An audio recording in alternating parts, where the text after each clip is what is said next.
Mahe basilica മഹോത്സവത്തിന്റെ പന്തൽ കാൽനാട്ട് കർമ്മം നടത്തി. മയ്യഴി ജനതയെ സ്നേഹത്തിൽ ഒരുമിച്ച് നിർത്തുന്ന വിശുദ്ധ അമ്മ ത്രേസ്യയുടെ തിരുനാൾ മഹോത്സവത്തിന്റെ തയ്യാറെടുപ്പുകൾ തുടങ്ങി.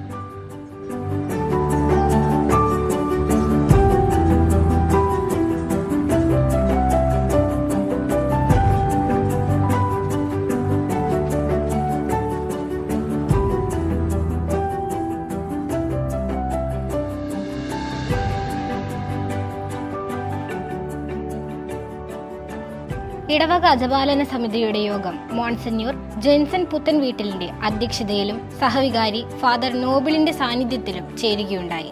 തിരുനാളിനൊരുക്കമായ വിവിധ കമ്മിറ്റികൾക്ക് രൂപം കൊടുക്കുകയും ഇടവക അജപാലന സമിതിയിലെ അംഗങ്ങൾ അതിനു വേണ്ടുന്ന നേതൃത്വം നൽകുവാൻ തീരുമാനമെടുക്കുകയും ചെയ്തു. തുടർന്ന് സെപ്റ്റംബർ 14-ാം തീയതി ഇടവകയിലെ വിശ്വാസ സമൂഹത്തിന്റെ പൊതുയോഗം വിളിച്ചുകൂട്ടുകയും തിരുനാൾ ഭംഗിയായി നടത്തുന്നതിനു വേണ്ട ചർച്ചകൾ നടത്തുകയും ചെയ്തു.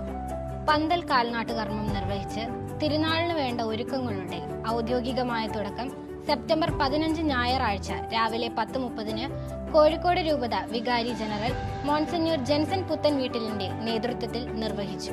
മലബാറിലെ തന്നെ ആദ്യ ബസിലിക്കയായി ഉയർത്തിയതിന്റെ അഭിമാനത്തിലും സന്തോഷത്തിലുമാണ് മാഹി ദേശവും വിശ്വാസ സമൂഹവും.